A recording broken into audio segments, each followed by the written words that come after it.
잘 아시는 것과 같이 오마이뉴스가 지금 현재 전국의 생중계, 해외에서도 여러분들을 직접 볼 수 있는 생중계가 진행된다는 점 이해해 주시면 좋겠습니다. 자, 오늘 만민공동회의 주제는 메카시즘의 부활, 유신으로 위기라는 주장에 동의하는가. 만민공동회는 나라가 위기에 빠졌을 때 백성들이 들불처럼 일어나서 도탄에 빠진 민생을 어떻게 구하고 후군이 기울어가는 나라를 어떻게 다시 세울 것인지 백성들이 직접 일어서서 광장에 모여서 자신의 의견을 거침없이 이야기하면서 우리의 역사를 다시 세워왔습니다. 정봉주의 만민공동회는 그 출발로서 앞으로 대한민국이 어떻게 가야 할 것인지, 또 무엇을 하고 가야 할 것인지, 무엇을 고쳐야 할 것인지 여러분의 생생한 목소리를 들어가면서 대한민국을 다시 세우는 길을 걸어갈 것입니다. 먼저 국민의례를 시작하겠습니다. 다들 좀 자리에서 일어나 주시면 고맙겠습니다. 정면단상에 있는 국기를 향해 주십시오. 국기에 대한 경례.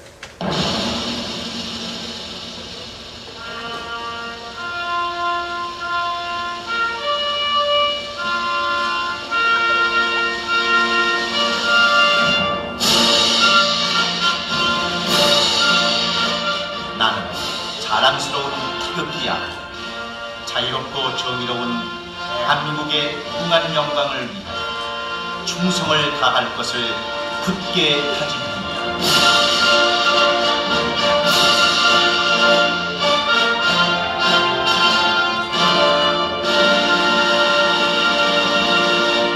바로 애국가 제창이 있겠습니다. 1절만 보겠습니다.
자리에 앉아주십시오.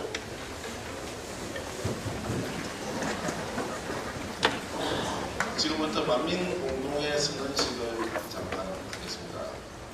좀 멀리서 오신 분, 또 나이가 좀 어리신 분, 또 불편한 몸을 끌고 와주신 우리 어르신들, 또 주부님들, 학생들 한 5분 정도 앞으로 좀 모시겠습니다. 자발적으로 좀 나와주시면 좋겠습니다.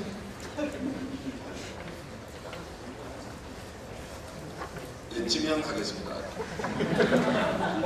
저 우리 앞에 그 체크 우리 위에 예, 좀 나와주십시오.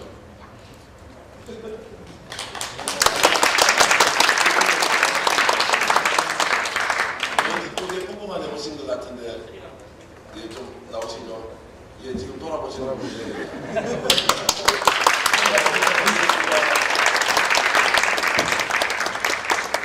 저 뒤쪽에 학생 같은 분이신데 우리 여성분 지금 저 보고 있죠. 얼굴 아이 선택하고 계신 분.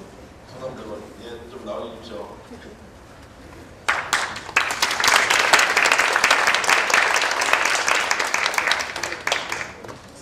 그리고 이제 맨 앞에 우리 젊은 학생 같이 보이는 좀 나와주십시오. 자, 큰 박수 부탁드리겠습니다.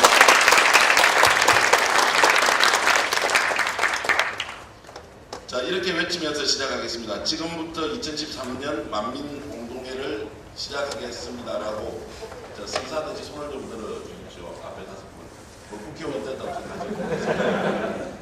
자, 지금부터 2013년 만민공동회를 시작하겠습니다. 시작하면은 다 함께 그렇게 외쳐주시면 좋겠습니다. 시작! 지금부터 2013년 만민공동회를 시작하겠습니다. 큰 박수 부탁드리겠습니다.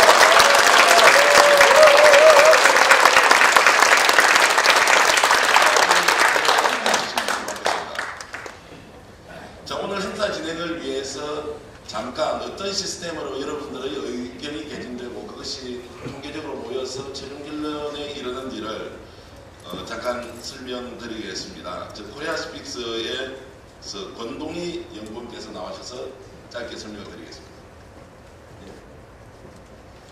네, 안녕하세요. 한국적 수경 모델을 개발하는 코리아 스픽스에서 나왔습니다. 권동희라고 합니다. 반갑습니다.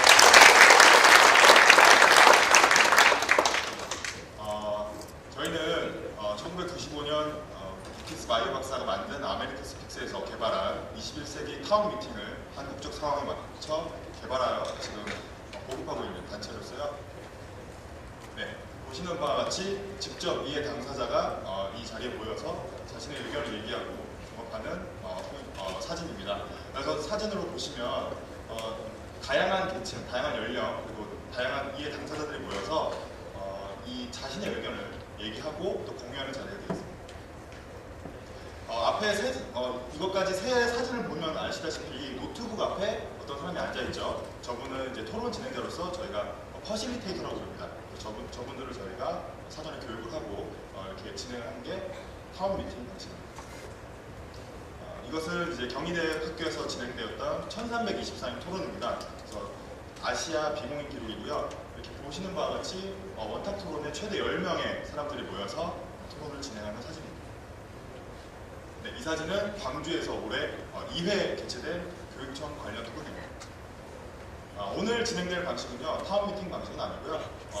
같은 이제 민주주의 방식인데 타운홀 미팅 방식으로 진행이 됩니다. 그래서 앞에서 이제 진행하시는 분들과 함께 질문도 던지고 자유롭게 공유하는 자리입니다. 네, 이것을 이제 오바마 대통령이 페이스북에서 페이스북 회사를 찾아가서 직접 진행한 타운홀 미팅 방식 사진이 있습니다. 네, 오늘 저희가 이제 앞에 우선 투표기를 하나씩 받으셨겠죠? 오늘 저희가 이제 코리아 스픽스에서 나오는 우선 투표기는 어떤 방식으로 되는지 소개를 해드리겠습니다. 보시면 크기는 일단 여러분들이 자주 사용하시는 체크카드나 신용카드 사이즈가 되겠습니다. 그리고 버튼은 크게 OK와 C 버튼이 있고요. 번호가 있고요. 제일 처음에 C 버튼을 살짝 눌러주시면 삐 소리가 나면서 번호가 뜨게 됩니다. 네, 한번 눌러보시겠어요? 네. 삐 소리가 꼭 나겠죠. 네. 이 소리가 뜨고 켜졌는지 안 켜졌는지 확인하기 위해서는 왼쪽 위에 예전 핸드폰에서 보실 수 있는 그 안테나 표시가 뜨게 되어 있습니다. 그 표시가 뜨면 지금 켜져 있다는 뜻입니다. 그리고 나중에 이제 저희가 투표함이 보여질 겁니다. 지금 이제 테스트를 할 건데 그때 버튼을 눌러주세요 하면 그때 해당하는 버튼을 누르시고 숫자를 누르시고 OK 버튼 누르면 전송이 됩니다. 이 전송되는지 확인하는 방법은요. 우측 상단에 보시면 OK라는 작은 글자가 또 뜨게 되어 있습니다. 이게 뜨면 내가 누른 의견이 반영이 되었구나 라고 인식하시면 되겠습니다. 그럼 지금 한번 투표를 테스트를 한번 진행하도록 하겠습니다. 네, 여러분들의 취미는 어떤 건지 간단히 지금 4가지 정도 나와 있는데요. 오늘 참가하신 분들이 어떤 취미를 갖고 있는지 한번 자유롭게 한번 눌러주시기 바랍니다. 보이시죠? 네, 이렇게 올라가는 게 보이시죠? 네. 자, 그리고 혹시 내가 지금 3번을 눌러야 되는데 4번을 눌렀다 이러시면 바로 다시 3번을 누르시면 됩니다. 그러면 다시 3번으로 이동하는데요. 이게 어떤 의미냐면 최종적으로 마지막에 누른 의견만 반영이 된다고 해서 2번 중복해도 안 되고요. 마지막에 누른 의견 하나만 되는데 순단도 굉장히 운동을 좋아하신다고 했는데 이런 말씀드리면 운동 좋아하시는 분이 잘 안 보이시네요. 네. 이런 방식으로 오늘 진행이 되겠습니다. 그래서 투표는 이렇게 진행된다. 설명이고요. 네, 그러면 저는 여기까지 하고 다음 순서를 같이 진행자분께 맡기겠습니다. 감사합니다. 처음으로 자연스러운 웃음이 나왔습니다. 오늘 즐거운 마음으로 아주 시원하게 행사가 진행될 것이니 이제 좀 긴장 좀 푸시고요. 자연스럽게 재밌게 이렇게 하면 되겠습니다.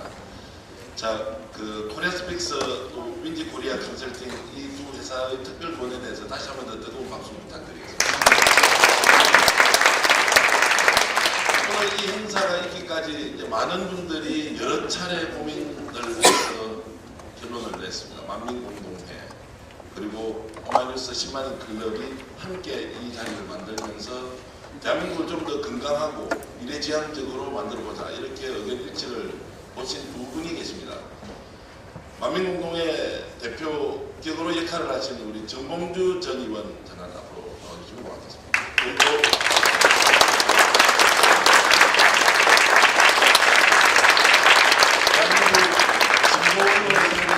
오마이뉴스의 오연호 대표 잠깐 모시겠습니다.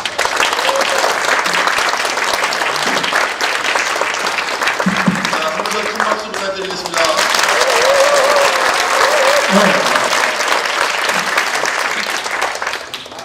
저쪽에 앉아있는 5분은 국정원에서 나오셨나요? 왜 거기 따로 앉아 계세요? 이쪽으로 옮기세요. 카메라 잡혀야 되니까. 안경 쓰고 마스크 쓴 거 보니까 분명히 국정원이네. 이쪽으로 좀 옮기세요. 카메라가 지금 다 나가니까. 네. 그리고 핸드폰 있으시죠? 없는 분들 손 들어보세요. 아니면 손을 들었다 머리를 쓰다듬어. 핸드폰으로 트윗 하시죠, 트윗. 트윗에 지금 만민공동회가 오마이뉴스에서 생중계로 진행되고 있으니 네. 여기 참석하지 못한 분들은 집에서 쳐봐라 이렇게 메시지를 좀 날려주시기 바랍니다. 네. 메신저로. 꼭 집에서 아니라 SNS. 이동 중에도 가능하죠. 요즘 이동 중에. 모바일 시대니까 네. 스마트폰으로 다 지금 중계가 되고 있습니다. 어쨌든 2013년 만민공동회 지금 대한민국을 이제 이런 제목으로 정봉주 전 의원과 제가 함께 했었습니다. 오랜만이에요. 예, 반갑습니다. 네. 별로 만나고 싶지 않은 사람. 출소했을 때 네. 우리가 함께 10만인 클럽 특강에 모셨는데 네. 한 1년 정도인 것 같습니다. 그렇죠. 지금 이제 봉봉협동조합에서 네. 김치 팔고 절임 배추 팔고 절임 배추 좀 많이 사세요. 내 카메라 여기 주시니. 근데 그때 우리가 10만인 클럽 특강했을 때는 왠지 우리 정봉주 의원께서 한 2, 3년은 계속 동아에 가 있을 것이다. 가 있을 생각했는데 생각보다 굉장히 빨리 뛰쳐나오셨습니다. 그렇죠. 뭐 자기가 지내는 것처럼 계속 물어보는데 네. 그 엉격결의 진행과 이 패널이 바뀌었어요. 근데 좀 오래 있으려고 그랬어요. 봉화에. 그리고 지금 봉화에 계속 있습니다. 주말에는 봉화에 있고 나머지 기간에 이제 저희 김치 공장은 전북 진안에 있었고 일주일에 이틀은 또 진안가 있고 네. 3일은 봉화에 있고 이틀은 서울에 있는데 이거 안 하려고 그랬어요. 만민공동회. 왜냐하면 이거 잘못하면 제가 말을 안 해도 여기서 말씀을 이따 세게 하시는 분들이 계시거든요. 그 사람들은 안 잡아고 꼭 저만 잡아가. 그게 두려워서 안 하려고 그랬는데 촛불이 사그러드는 걸 보고 네. 한 4, 5개월 전서부터 고민을 했어요. 여기 윈지 코리아 컨설팅 그 팀하고 그 팀들이 이제 계속 제 배우 조정을 해요. 이거 해라 저거 해라. 여기 대표하고 부대표 나와 있는데 저기 큰일 날 회사야. 네. 그래서 한 4, 5개월 전서부터 고민하면서 촛불이 사그러들면 어떻게 할까. 2008년도에 여러분 그 소고기 수입 반대 촛불 나왔다가 그 열기가 사그러들었거든요. 네. 그리고 그때 엄청나 우리가 좌절을 했어요. 그래서 이 촛불이 우리가 진영 논리로 그냥 이 촛불이 사그러지는 걸 아쉬워하는 게 아니고 언제든지 민주주의 위기가 올 때 이렇게 국민들이 나서는데 네. 이게 좀 꺼지면 안 되겠다. 그래서 그 꺼지는 촛불을 이렇게 성화봉송하듯이 우리가 좀 이어받아서 여기서 이제 추우니까 실내에서도 좀 하다가 네. 또 날 따뜻해지면 또 밖으로 나가서 대한민국의 그 민주주의는 절대 위기를 좀 맞으면 안 되겠다. 그런 뜻으로 제가 제안을 했죠. 네, 그렇습니다. 오마이뉴스에. 그래서 그때 어떻게 반응하셨어요? 아니 굉장히 좋았어요. 저도 사실은 여러 뜻이 있겠지만은 그 성화봉송하듯이 이어달리기를 한다. 예. 이게 매우 좋은 것 같습니다. 그래서 어제도 오마이뉴스도 실렸습니다만 창원이나 이런 지역에서는 매주 금요일마다 이렇게 촛불을 하는 사람들이 있어요. 예. 그 서울의 광화문에서 그 규모가 적어진다 하더라도 우리의 마음속에 또 전국 각지에서 여러 사람들이 있는데 이런 모임을 또 우리가 함께 들어가면서 한다면은 그들에게도 힘을 주고 길게 보면서 뭔가를 준비하는 그런 게 되겠습니다. 그렇죠. 예. 네. 그래서 이제 오늘 전 코리안 스픽스에 정말 고마워하는 게 여러분 그 기계 갖고 나가면 그 한 30만 원쯤 해요.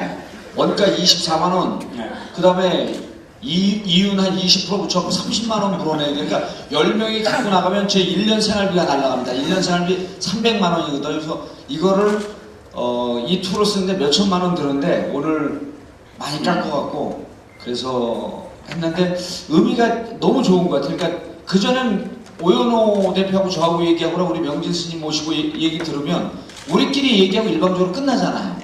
근데 아까 방금 전에 시연해 보셔서 알겠지만 여러분들이 나와서 마구마구 있는 대로 얘기를 하시고 그 전국에 이게 생중계되니까 얼마나 좋아요. 국정원 애들이 직접 여기 와서 자료 수집 안 해도 되고 이게 국정원을 위한 프로그램이야. 직접 말씀하시고 여러분들 투표하시고 그래서 우리가 지금 이 동시대에 무슨 생각들을 같이 하는구나 하는 거를 말하고 참여하는 이런 걸 만든 게 정말 코리안 스픽스 너무 감사합니다. 그래서 여러분들이 이제는 함께 할 수 있는 툴을 여기 지금 보니까 한 100여 분 모였었는데 지금 생중계 시청하고 있는 분들이 한 20만 명 된답니다. 공 하나 더 붙여서. 저도 모르는 걸 굉장히 잘 알고 계시나요? 마구 제가 허리사실 유포를 감옥 갔다 왔잖아요. 허리사실 유포하면 능합니다. 네. 근데 처음에 제안하셨을 때 이어달리기도 좋지만 이제 가장 좋았던 것은 이 만민공동회는 정봉주가 주인공이 아니라 여기 함께 온 여러분들이 주인공이고 그렇죠. 또 오마이TV를 함께 시청하고 계시는 시민 여러분들이 주인공이 이게 제일 좋았던 것 같아요. 그렇지 않습니까? 좋죠. 네. 자, 그래서 이제 우리가 5분 내에 마무리하고 스님을 모시고 예. 스님 안 오시지 않았나요, 아직? 요 앞에 확연히 계시네요. 노래 네, 명진 스님 모시겠습니다.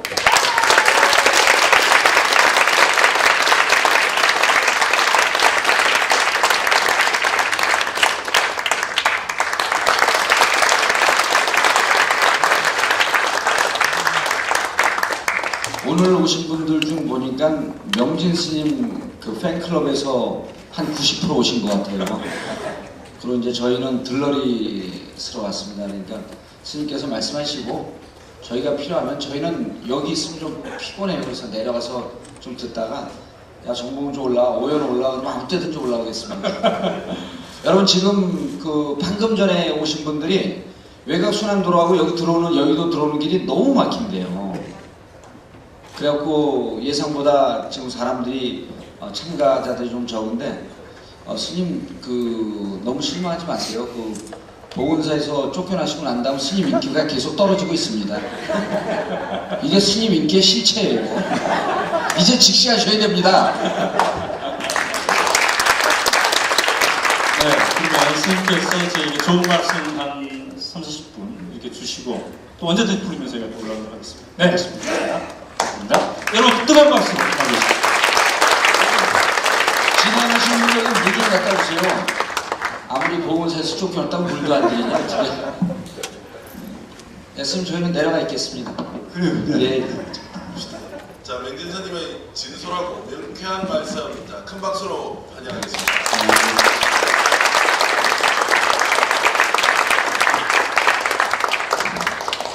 반갑습니다, 여러분. 그리고 우리 정봉주를 사랑하고 또 민주주의를 사랑하는 정말 시민 여러분들 너무 다 반갑고 정말 감동입니다. 본론으로 들어가겠습니다. 며칠 전에 박근혜 대통령이 유럽 순방에 나섰죠. 유럽 순방에 나서서 프랑스에서는 요청한 불어로서 이렇게 경제인들과 연설을 했고 또 영국에 가서도 영어로 연설을 하면서 이렇게 유럽 순방을 마쳤습니다. 근데 저는 그 유럽 순방 중에 여러 가지들이 다 참 외국 나가서 한복을 입고 외국 정상들과 회담하면서 한 모습을 보면서 대단히 자랑스럽게 생각을 했습니다. 정말 백미는 영국 만찬 초청에 가서 차에서 내리다가 치마에 걸려서 넘어졌을 때 그때가 저는 유럽 순방의 핵심이라고 봅니다.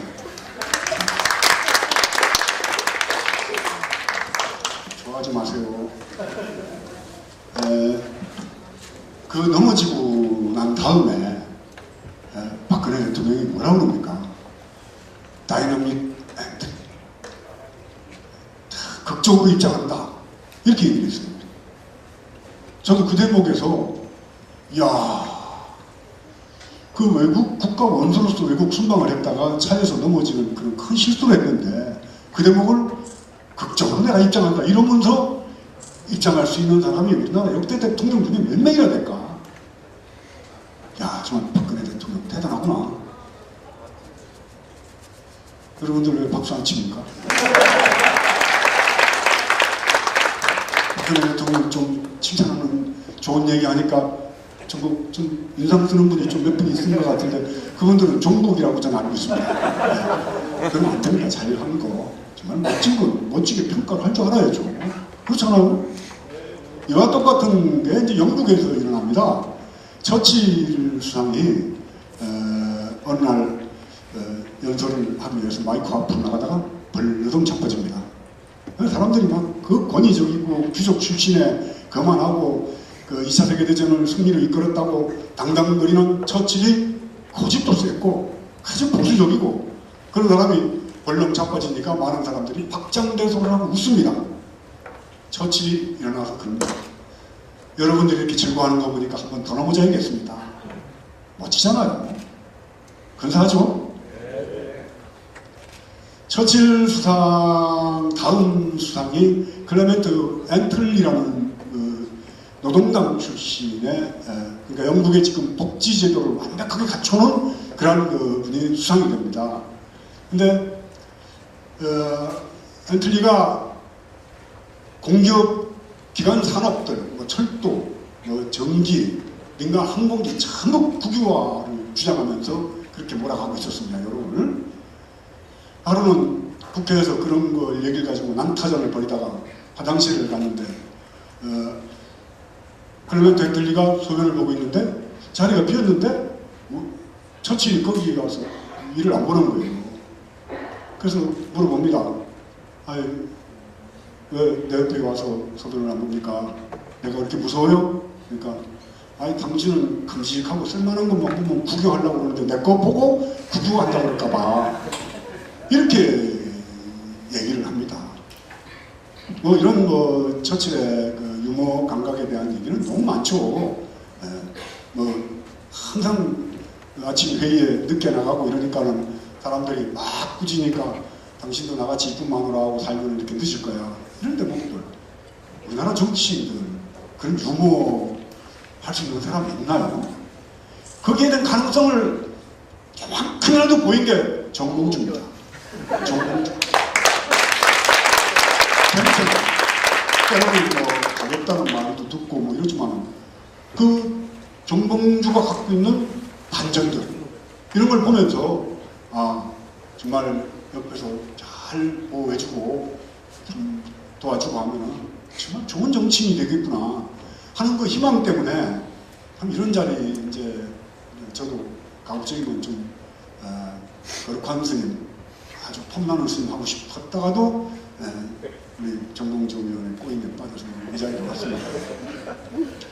영국이라는 나라가 애틀리 수상이 수상을 할 때 한국전쟁 때 한국전쟁에 원폭 투하를 하려고 트루만이 결심했을 때 비행기 타고 그 다음날 날아가서 원폭 투하를 막은 사람이 클레멘트 애틀리입니다. 영국 수상. 그런 거.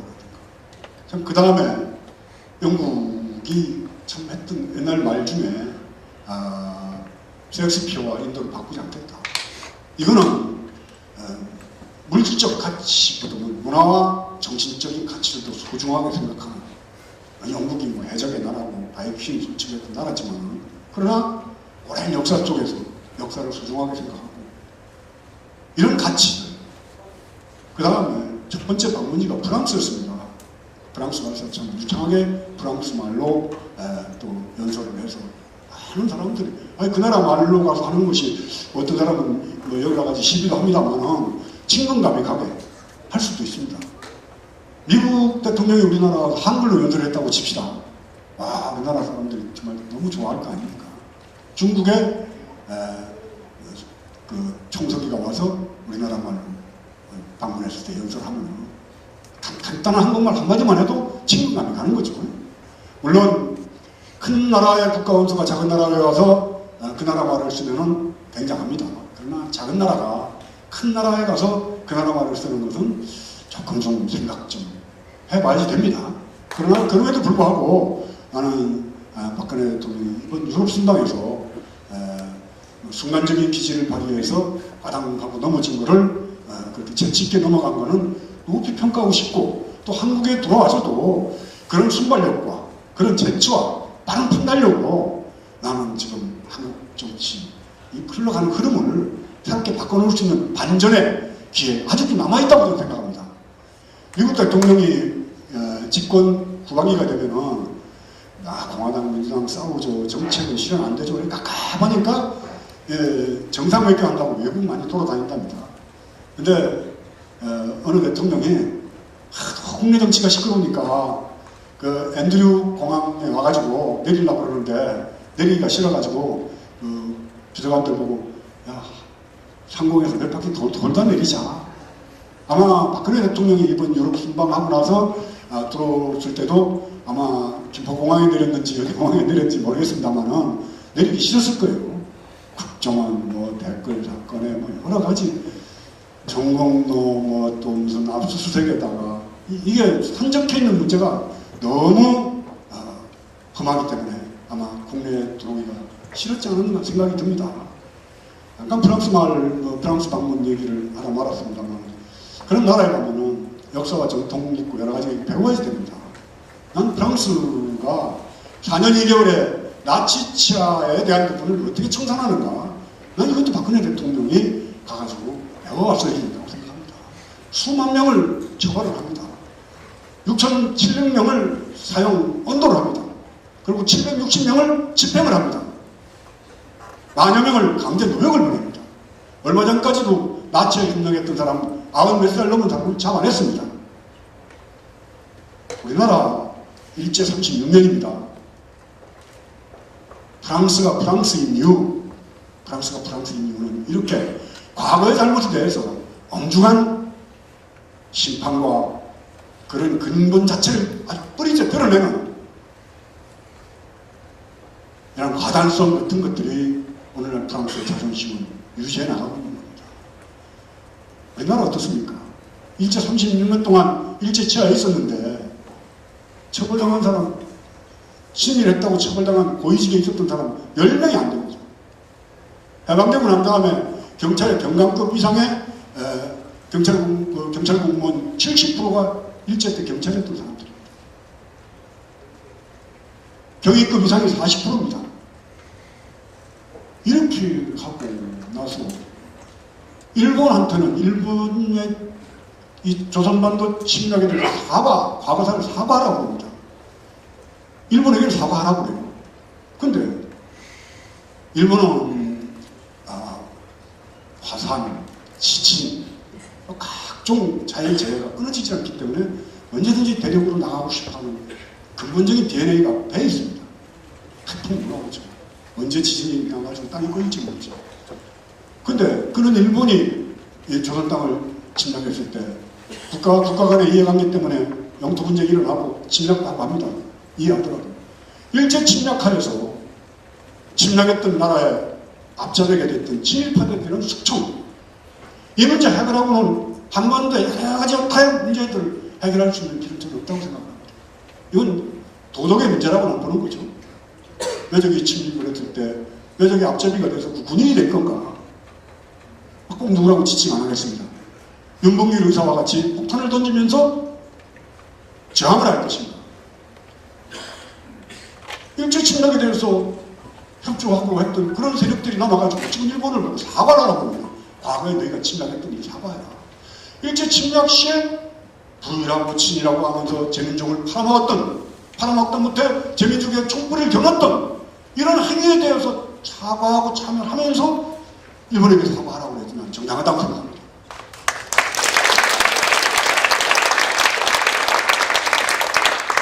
한국 사회, 대한민국 오늘의 문제는 진보냐, 뭐 보수냐, 종북이냐, 아니냐, 이게 문제가 아닙니다. 정직하냐, 정직하지 않냐의 문제입니다. 도덕적이냐 부도덕하냐의 문제입니다.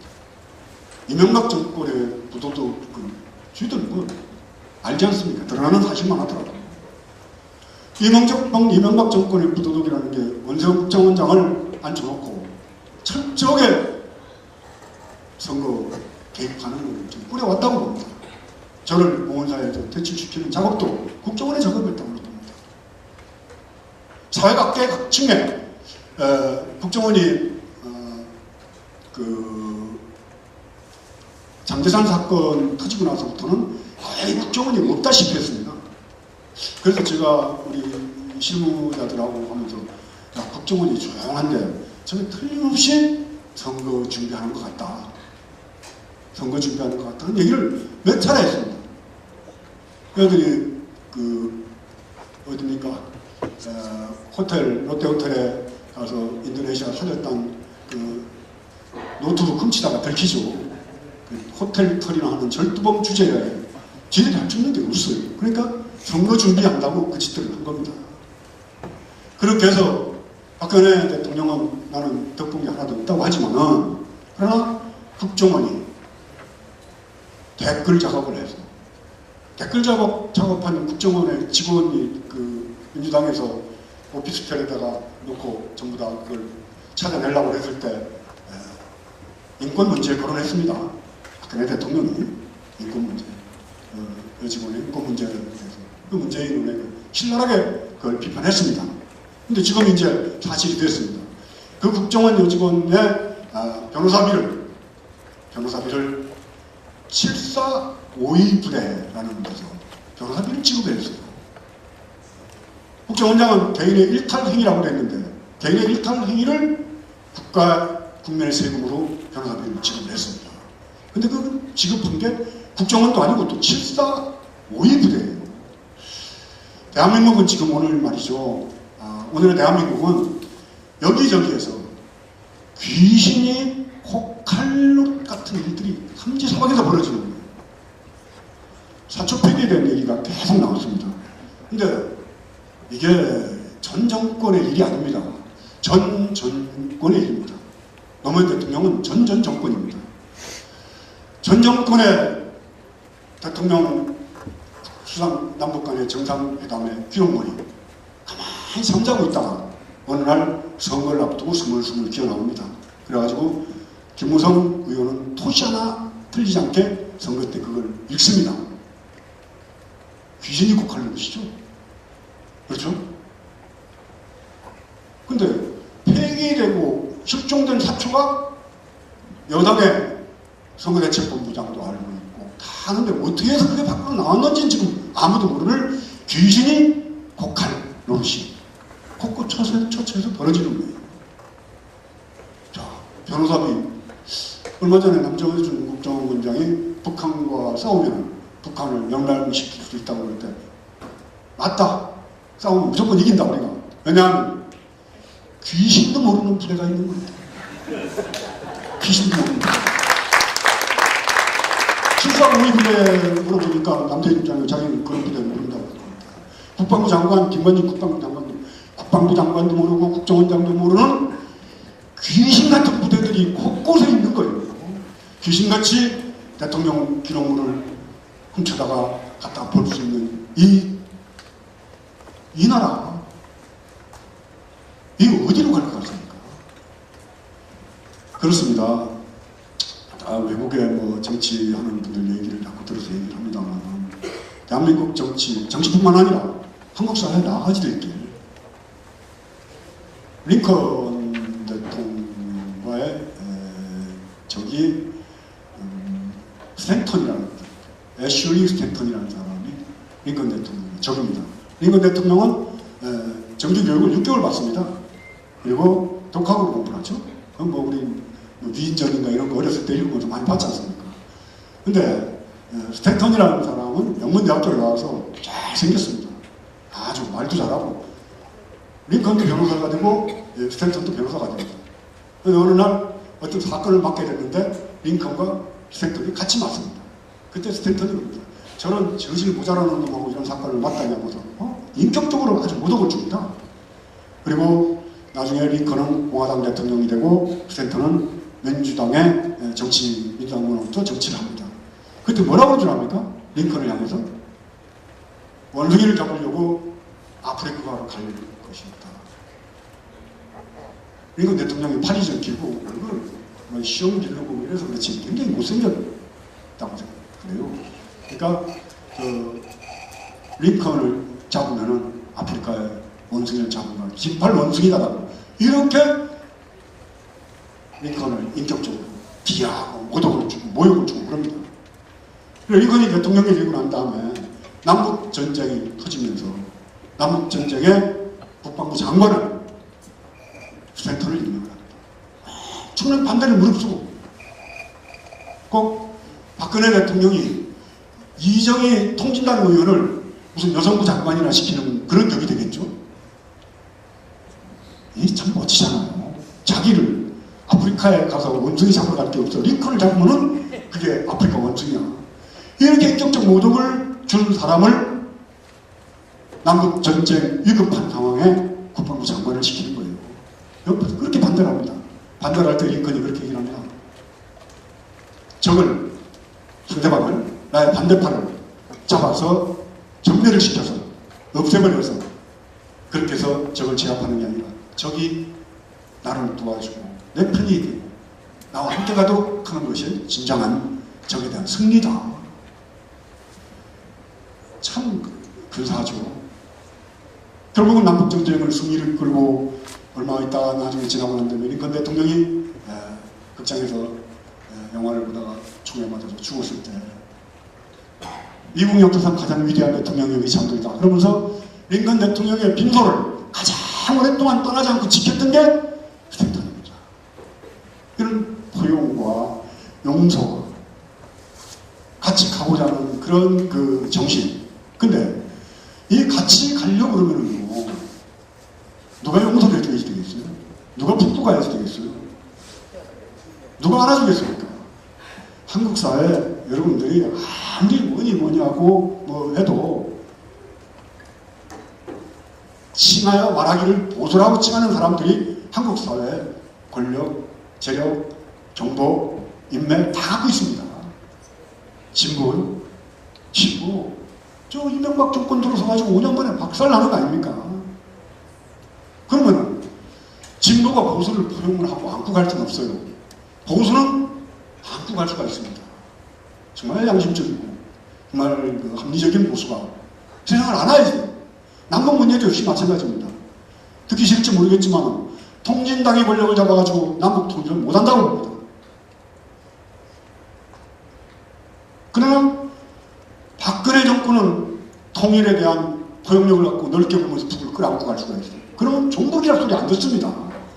한국의 그 보수 언론이라든가 자기도 갖고 있던 많은 수많은 보수 세력들이 박근혜 대통령이 북쪽과 대화를 하면서 평화적으로 가자고 그러는데 저 종북 빨갱이라고 하고 싶어도 못하는 겁니다. 물론 조선일보 편집국장이든 조갑재 같은 사람들은 뭐 박근혜가 변했다, 빨갱이가 됐다 그런 얘기 한 적도 있습니다. 그러나 일부의 소리에 머물 수가 있다는 거죠. 충돌과 갈등과 분열이 없이 한국 사회의 가장 큰 숙제가 통일 아닙니까? 남북 간의 사상적 이데올로기 싸움으로부터 피 터진 6.25 전쟁까지 치렀고 지금도 정복 노름으로 얼마나 많은 에너지를 소비합니까? 뭐 종인적 에너지뿐만 아니라 미국에서 수입하는 그 전략적 군사물자들이 얼마나 되는가요? 이 4대강 돈 들어간 거 유가 아닙니다. 이런 에너지들, 국가 예산들을 복지로 돌리고 교육으로 돌리고 하면서 국민의 의료 서비스를 개선하는데 충분히 쓸 수가 있습니다. 근데 이게 분단으로부터 오는 고통, 비극, 아픔, 증오, 갈등, 정신적 피폐 다 이게 분단으로부터 오는 겁니다. 그래서 나는 그러기 위해서는 보수가 정직해져야지 돼요. 거짓말하지 말아야지 돼요. 더 엄격해야지 돼요. 가치를 중요하게 생각하고 전통을 중요하게 생각하고 또 관습을 중요하게 했던 그 보수가. 근데 대한민국의 보수는 거짓말로 시작해서 거짓말로 끝나고 있습니다. 국정원 댓글 사건 이후에 일어나는 거짓말 퍼레이드를 보십시오. 이게 무슨 국가 권력인지 사기 집단인지 분간이 안 갈 정도예요. 검찰청에 대검의 뭐 차장검사가 이진환 검사요? 김무성 의원한테 뭐 조사 방법을 선택하지 않았다. 서면 조사도 뭐 안 했다고 하는데 서면 조사했다고. 검찰 공권력의 핵심 마지막 포로라는 검찰의 그 수뇌부가 대국민 거짓말을 뻔뻔스럽게 하고도 그냥 자기가 유지가 됩니다. 참, 이 국가 권력이 총동원해서 저질렀던 부정사건이고, 솔직히 얘기합시다. 이건 명백한 부정선거입니다. 이게 만약에 선진국에서는 일어날 수 없는 일이에요. 미국, 영국, 프랑스 같은 데서는 이런 일이 일어날 수 없다고 봅니다. 중진국 같은 데서는 이런 일이 일어나면은 어떻게든지 해서 국민을 설득해서 사과하고 그냥 대통령을 할 수가 있습니다. 후진국에서는 완전히 쳐받뛰고 이런 일 없다고 그러고 짓밟고 뭉개고 진실을 은폐하고 그냥 대통령을 합니다. 대한민국은 후진국입니까? 중진국입니까? 후진국입니까? 우리나라 후진국이에요. 완전히 후진국입니다. 뭐 OECD에 들어갔느니 마느니 이따위 소리. 적반하장이란 말이 있어요. 도둑이 매를 든다고. 도둑님이 도둑질하다가 들켰는데 주인한테 매를 드는 거예요. 이게 적반하장입니다. 대한민국에 이런 적반하장, 이런 진실들이 곳곳 초쳐져 일어나는 거예요. 윤석열 검사를 오늘 아침 뉴스를 보니까 3개월 정직을 줬더라고요. 야, 이건 정말 막 가는구나. 어떻게 이럴 수가 있을까? 자, 검찰의 수사 결과를 보고 특검하자고 합니다. 근데 특별수사팀을 꾸려가지고 수사를 하는데 국정원 직원을 긴급 체포를 하고 압수수색을 했습니다. 보니까 이게 집권 여당에 불리한 겁니다. 그러니까 해임을 시켜가지고 여도 지침령을 내쫓았어요. 그리고는 저희들 입맛에 맞는 검찰별로 수사팀을 꾸리고는 이제 검찰 조사를 지켜보자. 이렇게 눈 가리고 아웅하고. 이래도 국민들이 다 동의하고 속을 거라고 생각하죠. 물론 아까 정봉주 의원이 촛불이 사건에 들어서 어떻게 할 것인가 걱정을 했다는데 풍선에 들은 그 공기가요. 밟고 눌러도 어딘가는 가서 묻혀 있습니다. 어딘가로 가서. 바람을 크게 부르는 풍선 만지면 안 터질 것 같죠? 결국은 언젠가는 압박이 강하면 터지게 되어 있습니다. 우리는 박정희 시대 유신 독재도 견뎌냈습니다. 전두환의 그런 폭압정치, 폭정정치, 자기들 마음대로 했던 정치판에서도 유임을 돌리고 몰래 책 보고 공부하면서 우리는 견뎌왔습니다. 이제 오마이뉴스도 있습니다. 우리는 정봉주 같이 재밌잖아요. 정봉주 보면 갑자기 또 저기 앉은 거 보고 국정원에서 나왔냐 뭐 이러면서 조크를 한번 툭 던지고 가는 이런 여유 있는 정치, 재밌는 정치 멋지잖아요. 처치 매일 늦게 그 회의에 참석을 하니까 막 누가 퍼부어요. 그러니까 대부분 딱 그래요. 당신도 나같이 이쁜 마누라하고 살면은 아침에 늦을 거야. 그 다음에 또 늦게 왔어요. 그러니까 막 뭐라 그럴까 처치 다음 회의 때부터 전날 우리 마누라와 각방을 쓰고 오겠습니다. 이런 저는 이거를 그냥 단순한 유머로 보는 게 아니고 생각의 폭이 자유로운 겁니다. 정치, 그러면 근엄하고 딱딱하고 굳건이 아니고 항상 우리와 함께 하면서 우리에게 웃음을 주는, 즐거움을 주는 정치만한 정치가 어딨나요? 위대한 정치가 될 쳐놓고 유머 없었던 사람이 없습니다. 오바마도 뭐 꽉 맥힌 것 같지만 유럽의 정치나 서양의 정치는 유머로부터 출발을 해요. 오바마가 대통령 그때 대담을 하다가 나는 하버드 대학교 학사학위를 갖고 있는데 그거 한참 자랑했습니다. 속물이죠. 그래놓고 상대방 보기에 저 사람은 하버드 대학교 학사학위가 2개예요. 하나 갖고 있는 자기를 속물이라고 하고 상대방은 2개 갖고 있다는 이 업어치기거든요. 야, 이런 정치 모르겠어요. 참 한국 언론과는 인터뷰도 안 하는 박근혜 대통령인데 외국 언론과는 참 인터뷰도 많이 하고 이랬습니다. 외국에 가서는 그렇게 멋진 말로 위기를 극복하지 않습니까? 넘어졌는데 다이나믹한 입장이죠.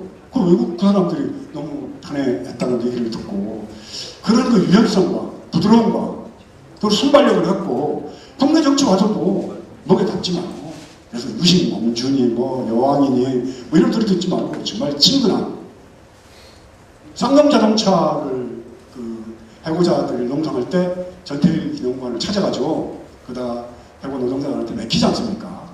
또 한 번 더 가고 또 한 번 더 가고 이런 그 진정성 같은 것들을 갖고 통합진보당 해산 또 정공용 압수수색 정교조 또 법의 노조가 만들어내는 거 이게 다 지금 우리 백성들입니다. 박근혜 대통령 입장에 보면 우리 국민이에요. 우리 국민이 고통과 얼마나 힘들면은 삼성노조 서비스센터, 삼성전자 서비스센터 그 기사로 일했던 최종범 씨가 이래도 배고플 수밖에 없는 이 세상에 전태일 열사 같지는 않지만 내 죽음을 통해서 이 참 비참한 생활고를 고백하면서 유서서는 자살을 했겠어요.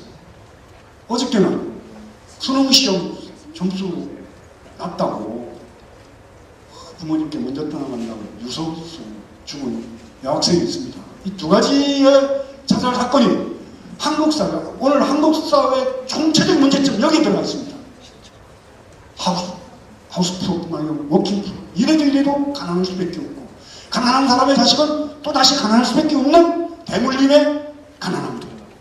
그리고 치열한 공부. 성적이 낮으면 약을 먹고 자살할 수밖에 없을 정도로 경쟁을 심화시켜가지고 젊은이다운 그런 참 여유있는 우정이라는 건 없었어요. 경쟁입니다. 이렇게 바뀐 한국 사회의 치유.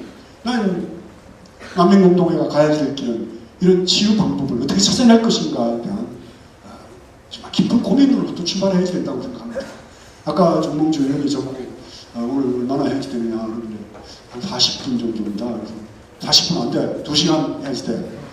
그랬는데 아까도 30분만 이렇게 했으면 하더라고요. 그래서 하고 싶은 말은 사실 너무 많습니다. 이 나라 중이 무슨 정치 발언을 그렇게 많이 하느냐. 이게 정치가 아닙니다. 양심의 문제입니다. 도덕의 문제입니다. 이 땅에 떨어진 도덕성, 국가 권력이 저지른 범죄 행위, 대국민 사기 행각 으로 좀 끝냈으면 좋겠어요. 박근혜 대통령은 조금 잘했으면 좋겠어요. 나도 불경을 얘기하고 부처님의 가르침을 얘기하고 거룩한 부처님의 가르침을 살고 싶습니다. 그러나 또다시 현실 정치에 대해서 분노하고 아파하고 괴로워하면서 그 최종범 씨와 어저께 학생이 그렇게 참 자살하는 걸 보고 가슴이 미어지는 거예요. 그 학생 하나뿐이겠습니까? 삼성 그 전자 서비스 기사뿐이겠습니까? LG는 안 그렇겠습니까? 대우는 안 그렇겠습니까? 가장 바쁠 때 7, 8, 9월 달에 에어컨 고장 많이 나고 냉장고 고장 많이 날 때 들어오는 수입이 350, 많을 때 100, 500도 된답니다. 밤 11시까지 수리하러 다닐 때. 근데 거기다 휘발유, 기름값 다 제하고 통신비 제하고 다 제하고 나면 한 300만 원 갖고 들어가. 석 달 동안. 그리고 나머지 좀 쉴 때, 일이 없을 때는 150 정도 갖고 들어가. 그거 가지고 5인 가족이 어떻게 살아요? 어떻게 해? 그게 되면 그 서비스를 해주고 만족도 물어봅니다. 만족도 물어보는데 수입이 좀 깎아주면 엄청 좋다라고 써주겠다. 안 깎아줄 수가 없어요. 그런 그 수입이 잘못했다는 그런 그 내용이 들어오면은 또 잘리니까. 이런 이거는 저기 비정식보다 더한 겁니다. 이런 그 직종의 체계들이 결국은 보이지 않는 계급사회를 만들었고 종의 자식은 종이 베릴 수밖에 없는 세상이 되어버렸습니다. 가난한 사람들 위장전이 못합니다. 할 필요가 없습니다. 돈이 있어야지 땅 투기라든지 애를 좋은 학군에 보내는지 하는 위장전입을 할 거 아닙니까? 그건 중산층 이상의 부자들만 하는 겁니다. 가난한 사람들 군 면제 못 받습니다. 권력 없고 빼놓는 사람들 내 아들 국적 포기하고 미국 국적 취득하지 못합니다. 이런 사람들이 전부 앉아서 국가 안보는 입으로 다 해요. 아들 군대 안 보내고 위장 전입하고 사기치고 거짓말하고 부산저축은행 동양 이런 증권 문제에 이렇게 대미 투자했던 가난한 사람들은 전부 다 지금 죽을 지경입니다. 공공용 또 오른답니다.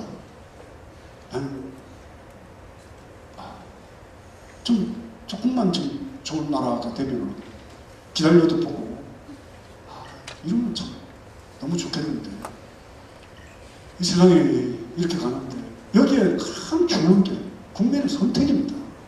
국민이 선거로 뽑는 그 지도자를 보면은 그 국민의 수준을 알 수가 있습니다.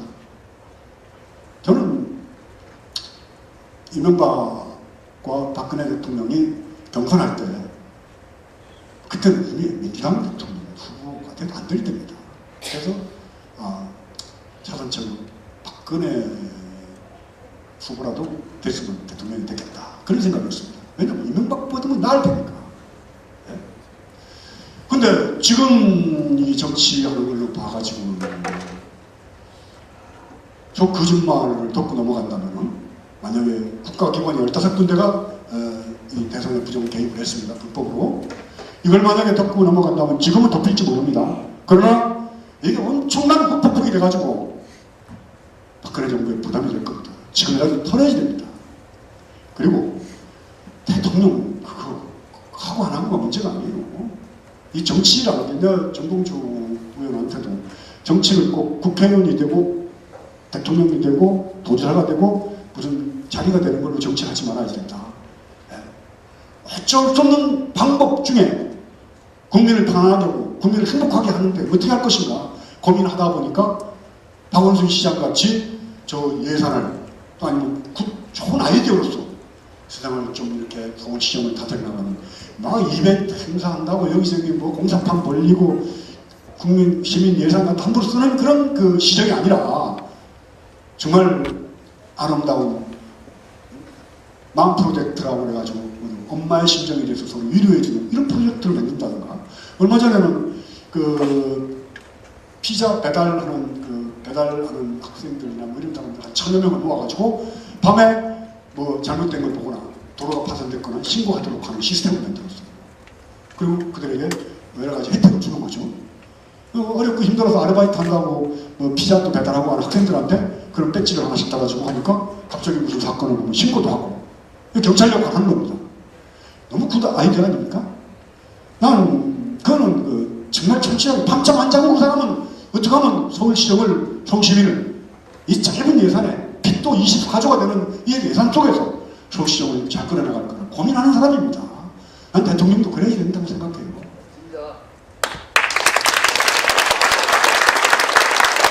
다시 한번 말씀드리겠습니다. 우리 시대는 도덕과 부도덕의 싸움입니다. 진보와 보수의 싸움도 아닙니다. 뭐 북한과 남한의 싸움도 아닙니다.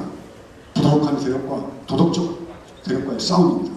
아무리 사상과 이념과 뭐 훌륭하다 하더라도 거짓말하고 국민 속이고 부도덕한 행위로서 나라의 도덕을 타락시키는 정치지면 퇴출시켜야 됩니다.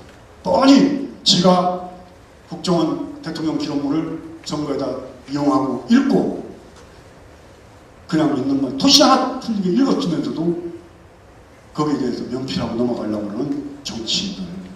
대선 때 국정원 경찰까지 개입했지 않습니까? 네? 검찰 조사는 어떻게 했어요? 국가보훈처는 어떻게 했어요? 재헌군인은 어떻게 했어요? 야, 이런 총체적 부정선거는 헌정사상 유례없는 작년 12월 나는 대통령 선거라고 봅니다.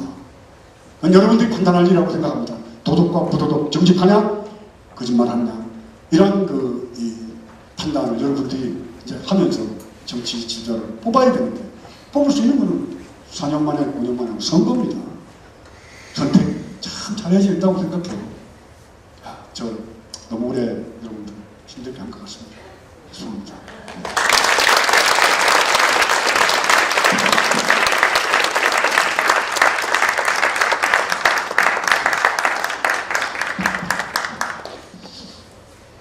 스님 고생하셨습니다. 분위기가 좀 묵직해졌죠? 근데 원래 우리 사회가 지금 우울하죠? 우울한가 우울하지 않은가 투표 한번 할까요? 좋아요. 우리 스님 이제 조금 있으면 동면 들어가셔야 돼요. 그 동안고 들어가셔야 되니까 오늘 박수 한번. 오늘 하실 말씀을 이렇게 쭉 적으셨는데 정도 잘해요. 나중에 다시 한번. 시간에 아니 평생 도를 닦고 무슨 또 이 할 말을 이렇게 적어갖고 오세요. 그냥 기본 내국으로 해야지. 저는 적어오지 않고 3시간 얘기해요. 이렇게 적어가지고 오는 거는 예. 듣는 청중에 대한 예의라. 여러분 좀 주제는 무거웠지만 우리가 웃으면서 버텨야 되지 않아요? 즐겁게. 그래서 좀 기분 즐겁게 가져가시고, 스님한테 좀 궁금한 게 있다 생각하시는 분들은 손 들고 말씀을 좀 해주시면 저희가 바로 카메라 잡아갖고 국정원에게 볼 수 있도록 얼굴을 비춰드리겠습니다. 좀 궁금한 점 있으면 좀 질문 좀 해주시죠. 워낙 자세하고 뭐 참 비유를 들어서 설명을 잘하기 때문에 궁금한 게 하나도 없으시죠? 이렇게 얘기했는데도 궁금하다고 그러는 거는 참 어려워요. 저는 스님 말씀 들으면서 기자로서 이제 제목을 뽑아본다면 박근혜 대통령은 후진국 대통령이다. 선진국 대통령이 되려면 국정원 댓글 사건부터 좀 정직해야 되겠다 이런 생각이 들었습니다. 아니 아까 제가 그랬잖아요. 선진국, 중진국, 후진국인데 후진국은 이런 거 깔아뭉갰다. 근데 앞으로 박근혜 대통령이 이제 돌아왔으니까 이 문제로 올라가는 걸려서 잘못된 사람들 처벌하고 다 하고 그러면서 대통령만 하면 중진국이고 이건 도저히 내가 이거 부정선거였기 때문에 대통령 안 할란다. 그리고 집어던지면은 선진국입니다. 근데 저는 한번 감옥 갔다 온 트라우마가 있어서 저더러 제목을 뽑아보라고 하면 박근혜 대통령 후진국 대통령 일수도. 나는 이제 우리 정봉주 전 의원 같이 재밌는 정치 돼야 된다는 그냥 행복하게 하는 거예요. 감옥 나왔을 때 우리 단체불에 그 법회 때 우리 그 신도들이 많이 걱정했으니까 와서 인사를 좀 하라고 했어요. 5분만. 그런데 와가지고 한 20-30분을 떠들더라고요. 근데 처음 와서 하는 말이 명진 스님께서는 5년 동안 쥐를 잡는다고 그렇게 설치더니 쥐를 못 잡았지 않습니까? 저는 홍성교도소에 교도소지가 많아요. 저도 가봐서 알지만 홍성교도소 지방에 들어온 쥐를 2마리나 잡았기 때문에 제가 명진 스님보다 2배나 더 수가 높습니다. 그래가지고 난 망신을 줍니다. 네, 자 강연 내용에 대해서 직접 질문하실 분. 네, 예, 저쪽에 뒤에 청년이 손 드셨네요. 네, 자 마이크 전해주시고. 네, 자기 소속은 밝히지 마세요. 바로 찾아갑니다. 저 다행히 미건수는 아니고. 이름도 밝히지 마세요. 네. 저는 좀 제 개인적인 의구심이 있어서 질문드리고 싶은데요. 전 스님의 생각을 듣고 싶거든요. 언론에서 보면 그 국정원 대선 개입을 박근혜 대통령도 어느 정도 인정하고 있잖아요. 근데 과연 박근혜 대통령이 대통령 당선되기 전에 자기가 그 국정원이라든가 그런 정부 기관에서 선거에 개입했다는 사실을 과연 자기는 모르고 있었을까? 저는 알고 있었을 거라는 생각이 들어요. 근데 그 어느 언론에서도 그렇고 그리고 정치 지도자들도 그 얘기에 대해서는 함부로 얘기를 안 하는 것 같아요. 그 이유가 뭔지는 잘 모르겠는데요. 전 심정적으로 그 선거 치르는 당사자가 그 사실을 모르고 있었을 거라고 생각하지 않거든요. 예. 근데 스님은 어떻게 생각하세요? 개인적으로는요? 사람의 속마음을 들여다보시는 스님이시네요. 와 답답하다. 질문하신 분은 이제 앉으셔도 돼요. 계속 카메라 잡히고 싶은 것 같아. 문재인 대통령 당시 후보와 그 토론회를 했었죠. TV 토론회. 마지막 토론회 때 그 국정원 댓글을 달았던 그 의인에 대해서 박근혜 대통령 후보가 그 당시에 인권을 유린하는 거다라고 얘기를 합니다. 그리고 지금 상황에는 권영세 그 주중대사나 김무성이나 뭐 이런 분들 거의 국정원과 미리 서로 다 이명박 정권과 함께 더불어 같이 선거 대책을 수립하고 어떻게 아들아들하다 그러니까 여러 가지 작업들을 했다고 저는 봅니다. 뭐 선거 직후에 투개표 과정에도 문제가 있었다라는 여론들이 굉장히 많았습니다. 그런데 대한민국은 아직까지 후진국이기 때문에 대통령이 과연 그걸 알았는가 몰랐는가 이건 후진국에 사는 그런 스님으로서 지금 판단하기가 굉장히 어려운데 이해를 좀 해주세요. 네. 스님께서 답을 알고 계신데 아직은 때가 아니다. 그런 거죠. 지금 이명박 대통령이 2008년에 그 후쿠다 수상과 서로 대화를 나누다가 독도를 일본 영토로 포기하겠다고 그러니까 때가 아니다 기다려달라고 그러죠. 아까 내가 정봉주 의원 그런 걸 물어봤어요. 정봉주 의원 같은 거 어떡하겠냐 하니까 가만히 있길래 나 같으면은 그거 좋다. 그럼 독도를 일본 영토로 하자. 그리고 대마도는 우리 영토로 포기하자. 이렇게 대답을 하면 멋졌지 않을까. 근데 거기서 뭐 기다려달라 때는 이게 정치인이 갖고 있는 그 순발력과 유머예요. 그렇잖아요? 나는 정봉주 의원이 약간의 여러 가지 이제 문제점은 있지만 문제점이 있는 게 아니라 문제점이 많지만 앞으로 참 정말 여유 있고 근사한 정치인이 될 거로 나는 생각을 해요. 그래서 나중에 부정한 개입, 선거가 개입됐는가 안 됐는가에 대해서 알고 있는가 모르고 있는가 조금만 기다려 주십시오. 네. 자, 오늘 스님 좋은 말씀 감사하고요. 그리고 가지 마시고 오늘 스님도 투표를 좀 하시고, 오늘 재밌는 투표가 많이 진행이 됩니다. 여러분, 우리 명진 스님께 다시 한번 큰 박수 보내주시기 바랍니다.